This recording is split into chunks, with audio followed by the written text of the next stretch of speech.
All right, welcome. Here's I got to get video number 2 set up here for us. So in this particular video for today, we're going to take a look at starting to do some names and formulas and how we apply those concepts of ion and ion charges and how we start to bring those things together. So I'm hoping that this part is largely review for you as well. So hopefully this isn't too outrageously challenging. But today, this particular little video is just about binary compounds and binary with active versus transition metals, just to kind of refresh your memory on how these particular two types of compounds work. So first thing first, what's a binary compound? Keep in mind that when we're talking about this phrase, binary compounds, oh, hello, cat. Binary compounds only have two elements present, two elements and two elements only. In other words, we're not going to do anything with polyatomic compounds. This doesn't mean that there's only two atoms present. So for example, the compound H2O is a binary compound because there's only two elements, hydrogen and oxygen, but there's actually three atoms that's present. So just make sure we're kind of clear on that one. Our two major categories are what we would call type 1 and type 2 compounds. So these names are used by some people, not everybody, so don't worry too much about formalizing what's a type 1 versus a type 2, but you'll hear me use this phrase because it's a really convenient way, hi cat, to be able to kind of discuss sort of what they are. So basically, a type 1 compound is simply a type 1 compound that is a binary compound formed from an active metal and a nonmetal. Again, these are ionic compounds, so these are all metal, nonmetal compounds. Type 1 means it's an active metal and a nonmetal, versus type 2 means it's a transition metal or a poor metal and a nonmetal. Again, they're still ionic compounds. So with these, when they're type 1, these are actually the easiest ones for us. So remember, when you're dealing with type 1 compounds or active metals, you're going to use periodic table patterns for charges. And this is the kind of the key one that you want to sort of keep in mind. So if I want to make a compound between, say, something like lithium and oxygen, and I want to know what this particular compound would be, I would use and look at a periodic table to figure out what my charges of my two elements are. Lithium is an active metal.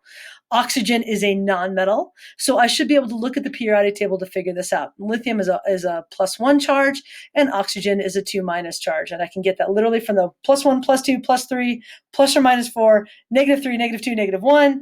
I can get those charges from the periodic table.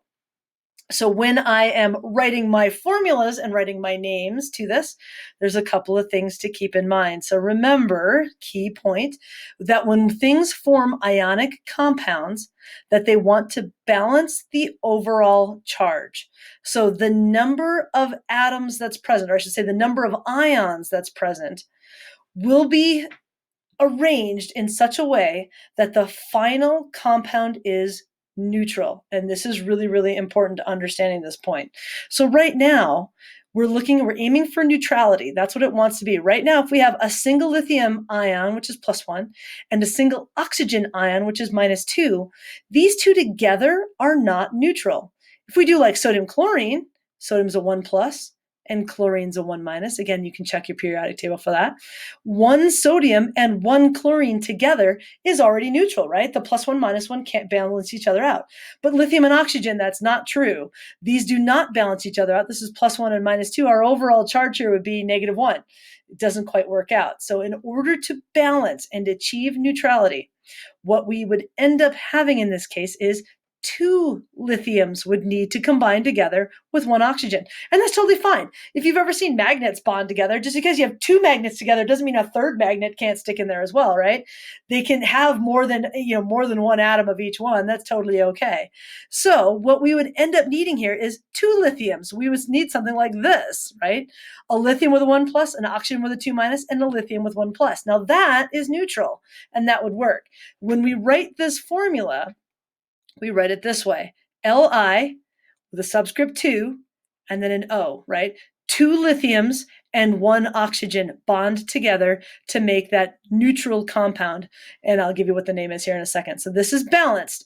Again, if you had me for Chem 1, remember an awesome cheat that you can usually do is cross down. So if you know the charge of one, it becomes the subscript on the other one. You know the charge of this one becomes the subscript on that one. They kind of cross the charges down. Symbol charge, and then you cross them down to write your formula. So Li2O would work. This one is correct like this, Na, C, and L. So keep in mind this is a Chem 2 class. Formulas for ionic compounds do not ever have charges in them. You can use charges as you're writing it, like as a rough draft, but when you guys are in a final writing a formula, you should not have charges appear in these particular things. So notice how I wrote those without the charges, even though I had them as I was kind of working it out. Okay, naming for these. Naming for these is pretty straightforward as well. We name the metal first. The cation always goes first. And then we name the anion, and we change the ending just a bit. So this should sound familiar. So we would name this sodium. Metal always goes first. Positive ion always goes first. That is a rule. Yes, that is a rule. So we name the first one sodium. No changes required. And we put the second one down there. So this is chlorine. But when chlorine is in its ionic form, we change the ending to IDE. So CHLORIDE. Chloride. Sodium chloride is the name of that. It's 2 words. Sorry, I forgot to put a space in there. They do not need to be capitalized. So this is a lowercase s, lowercase c. Sodium chloride is the name of it. Again, 2 words. We change the ending to IDE in binary compounds. So this particular one, we can name it very similarly. So we name the metal first, lithium. There it is. And then we name the oxygen, so OX. And again, with this one, we change the ending to IDE. It's not oxide. I know it sounds kind of weird. It's just oxide like that. OXIDE. So the endings will sound a lot more familiar to you as you play with them. But when we've got type 1 active metals, type 1 compounds, in the naming, the only thing that you change is the name of the anion or the nonmetal to have the IDE ending to it. The metal goes first, the nonmetal goes second. Change the ending to IDE. And when you're writing your formulas, remember you're crossing down to balance charges. So I'll give you an example. If I have a compound between calcium and phosphorus, how would I write the formula for it, and how would I write the name for it? So see if you can kind of figure that out one real quick. You might have to go grab your periodic table or hit pause if you're watching this as a video, right? So if I look at my periodic table, I will find that calcium is in the 2+ family. It's an alkaline earth metal. Phosphorus is in the 3- family. It's in the same family as nitrogen. And so when I want to write the formula for these, a little bit hard to figure out, what's the ratio of these to make this work. This is where that crossing down trick comes into play really nicely.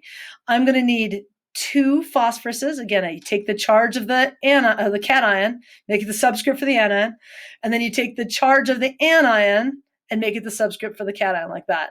I would need 3 calciums. That gives me a total positive charge of 6+. I would need 2 phosphoruses, which would give me a total charge, a negative charge of 6-. And this is chemically neutral. So our formula would be Ca3P2 would be the formula for that. And then the name of it. Okay, so you write there it is, there you go. You write the name of the metal first, calcium. And then you write the name of the anion, changing the ending to IDE. So this is PHOSPHIDE is how you do that with phosphide. There you go. So calcium phosphide would be the name of that. And that's just a type 1 binary ionic compound. Those hopefully are pretty familiar. I'm hoping that's nothing new to you. Again, practice makes perfect, right? So the problem comes into play with some of these non-active metals. And I'm just using the word transition metals here in a real generic sense to mean anything that's not an active metal. So any of the metals in the center of the periodic table, or the Harry Potter metals, the ones that are underneath that metalloid line, are the ones that we're referring to. So with the transition metals, you can't use the periodic table for charges. These are the ones that we have to use Roman numerals, hold on, there you go, to indicate the charge. Remember, the biggest one the mistake that like Chem 1 students make is that they'll use the Roman numeral for the subscript number, like from the formula, and that's not what it indicates. The Roman numeral tells you the charge. So a really good example of a transition metal would be copper. Cu is the element. So we have Cu and O together would be a really good example of copper and oxygen if they're going to come together. One of the things I know about copper is that there's 2 different, I know because I have experience. You won't have to memorize this, but I know that copper has 2 different really common forms. There's copper 1, and then there's copper 2. So there's copper 1, and then there's copper 2. It has both of those forms, and it does them fairly equally. It definitely has one that it likes a little bit more than the other, and copper 2 is a little more common. But again, you don't need to know that. We would just name this as copper 1. But think about the impact that this difference in charge now has on the formula. So if we have an ionic compound formed between copper 1 and oxygen, notice how I'm saying it, right? I'm not just saying between copper and oxygen. Its name is copper 1, and this one's name is copper 2. It's got like a first and a middle name that you have to put in there. So when you're identifying it, you just can't call it copper anymore. Only the active metals get one name like that. All the transition metals have two names, copper 1, copper 2, nickel 1, or nickel 2, nickel 3, that kind of stuff. You have to put the actual name after it, or the number after it. So with this one, if we were going to do our formula, oxygen is always a 2-. It's a nonmetal. When it's doing an ionic compound, when it's with a metal, it's pretty much always going to act like a -2 charge. And so now when I finish out my formulas on these, I have to cross this one down, right? I need 2 copper 1s to balance out the oxygen. So I get Cu2O. There we go. There's our first one. And in the second one, these two are already balanced, right? Copper 2 plus and copper 2 minus, those are already neutral. Don't cross these down. Don't write Cu2O2. Again, you got to kind of check and say, hey, are they already balanced? Because if they're already balanced, they're already going to be in a 1-to-1 ratio, Cu and O, like that. So there's our two different compounds, Cu2O versus CuO. They have different formulas because those coppers have different charges to it. And so their names are different as well. So I'm going to slide over here and kind of use this little space so we can kind of name them. And when we name these, or when we write their names, we have to use that metal's full name. So this one would be copper, and we put a Roman numeral 1 to indicate the charge, oxide. Again, the ending of the oxygen is the same. That doesn't change at all. We just have to make sure that with our transition metals, they have that second name in there. It's the Roman numeral, copper 1. And then this one down here was the copper with a 2+ charge. So this one would be copper 2 oxide. There you go. One of the hardest things for students to do is to remember to put those Roman numerals in there. It's just a challenging thing to figure it out. Roman numerals, I'm going to go this on the next page here real quick. Roman numerals, just in case you forget what they are, because, Roman numerals, right? There's 1, there's 2. Yes, you can write them with the bars on top, or you can write them just like / is fine. There's 3, that's an easy one, right? 4 is IV. Remember that Roman numeral V means 5, so IV4 is 1 before 5, and then 6 is going to be VI, 1 after 5. 7, very, very rare, but it'd be VII. So there's your Roman numerals in terms of dealing with these. And again, on the periodic table, we're talking about this whole section in gray. We're talking about the section in blue that's under here. The metalloids tend to do molecular compounds, so they're probably not going to be involved in this. But I'm talking about the bluish ones that are in the middle here, and even the rare earth metals. We don't really do a lot with those, but these guys down here would need Roman numerals as well. There's a couple of exceptions to this rule, and that's what I want to do on this slide, and this is the last thing I'm going to do in this particular video. So all of these in here, they all need Roman numerals, except. So I've kind of got some little black boxes around the ones that are sort of the except part, and that's what I want to mention. So the first thing I want to kind of mention is this little set right here, this little bunch is a nice, easy one to take a look at, and that'll kind of help us remember some of these. I'm going to do it in red just so it stands out on my periodic table. These guys right here, there we go. So this is aluminum, zinc, and silver. So aluminum, zinc, and silver are all in this transition metal, poor metal area, yet each one of these only has one and only one ion charge. So therefore, because they have one and only one ion charge, we do not need to write Roman numerals for these. There is only one form of aluminum. Aluminum is always a 3+, no matter what. That's the only ion that it forms. Zinc only forms a 2+. And silver down here only forms a 1+. So you can see there's a little pattern here, 3, 2, 1. That's an easy way to remember it in terms of kind of what it does. 3, 2, 1 is a really easy pattern. These guys do not need Roman numerals. They're exceptions to this rule. So aluminum, zinc, and silver, it's kind of an easy way to remember those. Okay, second one that kind of goes in this one is cadmium. And in fact, all these guys in this family right here have a similar sort of charge. Mercury, I'm gonna mess with mercury here in just a second. Mercury, you're not gonna like it. But cadmium also falls in the same rule. Zinc and cadmium are in the same family, so they have the same charge, right? They're in the same family. So if zinc's a 2 plus, cadmium's a 2 plus, and that makes it an easy way to remember. So again, those are the 4 transition metals / poor metals that you need to know that have more than one charge. Okay, next ones on my list of things. These are the ones, no Roman numerals. Those are the only charge to it. Okay, these other 2 that I want to mention, I'm going to come back to zinc last. These other 2, these guys right here, tin and lead. SN is tin, PB is lead. So these guys, a lot of times in Chem 1, a lot of times students will tell me, well, we should know what these charges are because they're in the carbon family. And remember, the charge of carbon is the plus or minus 4 family, right? So yes, these guys do have a plus 4 charge. That's a very common thing that both of these can have these. However, both tin and lead also have other valence charges that they can do. For example, +2 is a really common one that they can also do. So tin and lead, just because they're in the +4 column, please keep in mind that tin and lead both also need Roman numerals. So again, that's why I put those in there, because again, sometimes students will forget that they're very commonly used elements, but they do need Roman numerals even though they're in the +4, and oftentimes they do have that charge. You do need to use Roman numerals. Again, Roman numeral 4 and Roman numeral 2, so you do have to do that. And then there's mercury. Okay, last part for today for this particular video. Mercury is the one that I'm now talking about. Mercury has 2 different forms. As you maybe would predict from the zinc and cadmium thing, the most common version of mercury is this, Hg2+. That is the normal form of mercury. It's mercury 2. By far the most common form of mercury when mercury's forming ionic compounds. So mercury 2 is exactly what you'd expect, right? It's in this 2+ group. Great. It turns out, though, that there is another form of mercury. So again, mercury, MErCur, mercury 2 is the most common form, most common. Okay, that's what you're going to see, 95% of the time. But because this is Chem 2, we got to make it a little harder, right? Awesome. There's another form of mercury, which is mercury 1. Okay. Well, you'd think this should be easy, right? This should be mercury 1. And it's not. It's close. So give me a second here. This is the part that's going to drive you bonkers. Okay, mercury, it turns out, is kind of like it's kind of like twins. Even though mercury 1 has this charge, you never see a single atom of mercury 1 in a compound.